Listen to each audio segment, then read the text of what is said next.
The candle flickered once, then twice, like it was breathing in sync with his nervous heart.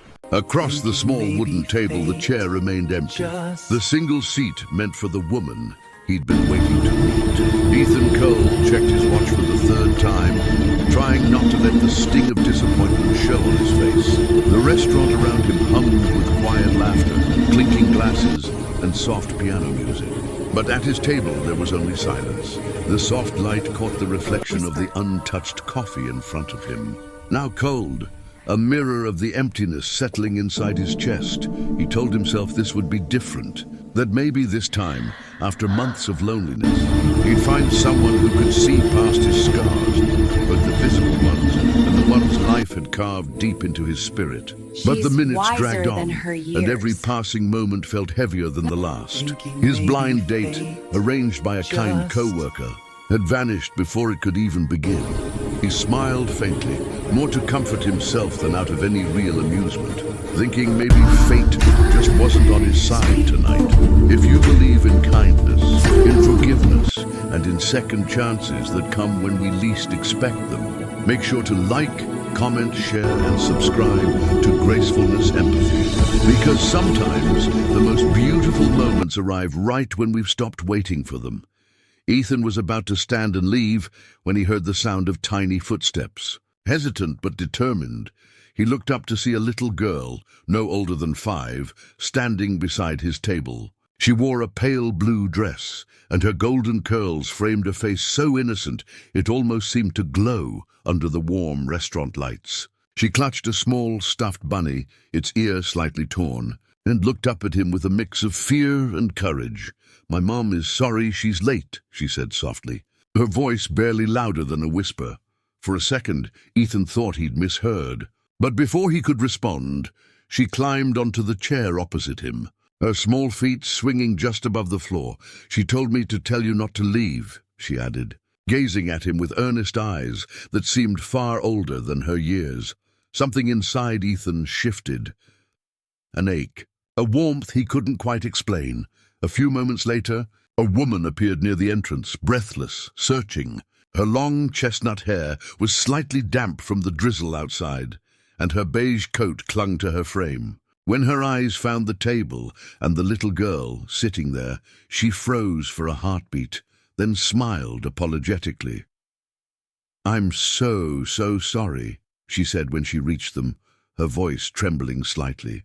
"Traffic was worse than I thought, and I couldn't find a sitter, so I brought Lily along." Ethan rose instinctively, his earlier disappointment fading like mist. The woman, Sarah Miller, was not what he had expected. There was no polished glamour, no rehearsed confidence, but something real. She looked like someone who had lived through storms, yet still managed to smile through the rain. As they sat together, conversation unfolded slowly, cautiously, like two strangers, afraid to disturb something fragile between them. Sarah explained that she was a single mother. Her husband, gone years ago after an accident, left her alone with a baby and a mountain of unpaid bills. She hadn't planned on dating again, but her best friend insisted she try, for her own heart's sake. Ethan listened, captivated not just by her story, but by her quiet strength.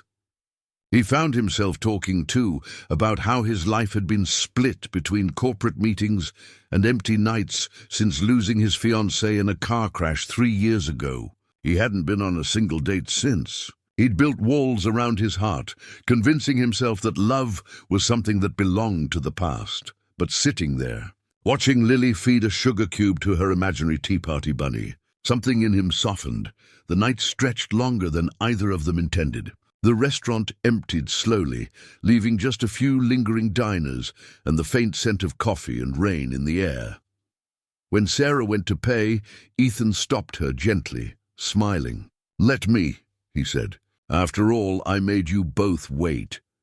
Sarah hesitated, but saw the kindness in his eyes, the kind that didn't demand anything in return, and let him. As they stepped outside, the drizzle had turned into a soft downpour. Sarah opened her umbrella, shielding Lily first, then smiled as Ethan held out his hand to help her navigate the slick pavement. For the first time in a long while, he didn't mind getting wet. The rain, the cold, the late hour, everything that once would have irritated him now felt poetic, almost healing. They exchanged numbers, a hesitant promise, but a promise nonetheless. Sarah waved goodbye as she buckled Lily into the car, the little girl waving her bunny and shouting, "Goodbye, Mr. Ethan." Through the window, he waved back, his heart unexpectedly light. Over the weeks that followed, they saw each other again, once for coffee, then for a park picnic, and later for a quiet evening where Lily fell asleep in Ethan's lap while Sarah told stories of the past she thought she'd never share again. Each moment stitched something back together in both of them, but just when life began to feel beautiful again, Sarah's past returned in the cruelest way. She lost her job. The small clinic where she worked as a nurse closed suddenly due to bankruptcy.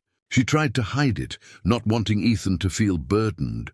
Yet he noticed. He saw the quiet worry in her eyes, the sleeplessness creeping back. One evening, when she tried to apologize for being a mess, Ethan simply said, "Sarah, sometimes we're meant to be the reason someone else doesn't give up." He helped her find another position, not by pulling strings, but by standing beside her when she went for interviews, encouraging her when she doubted herself, and through it all, Lily remained the bridge between their hearts, the child who had walked into a stranger's life and unknowingly rewritten two broken stories into one. Months later, the same restaurant saw them again, this time with a small reserve sign at their table. Ethan knelt beside Lily, pretending to whisper a secret. "Do you think your mom would say yes if I asked her something very important?" The little girl's eyes widened, then sparkled with excitement as she nodded. Sarah, watching from a few steps away, laughed nervously as Ethan turned, holding a small velvet box in his hand. No words were needed. Tears glimmered on Sarah's cheeks as she nodded, overwhelmed. The restaurant, once a place of disappointment, became the very scene of redemption. The flickering candlelight that once reflected loneliness now shimmered with hope, the kind that only love, patience, and second chances could create. If this story touched your heart, if you believe love can heal even the deepest scars, please like, share, and subscribe to Gracefulness Empathy, because somewhere in the world, someone is waiting for their moment of unexpected grace. And before we end, tell us in the comments, do you believe second chances come when we least expect them? As the evening faded and the rain whispered softly outside, Ethan looked across the table, not at an empty chair this time, but at the woman and child who had brought color back into his grayscale life.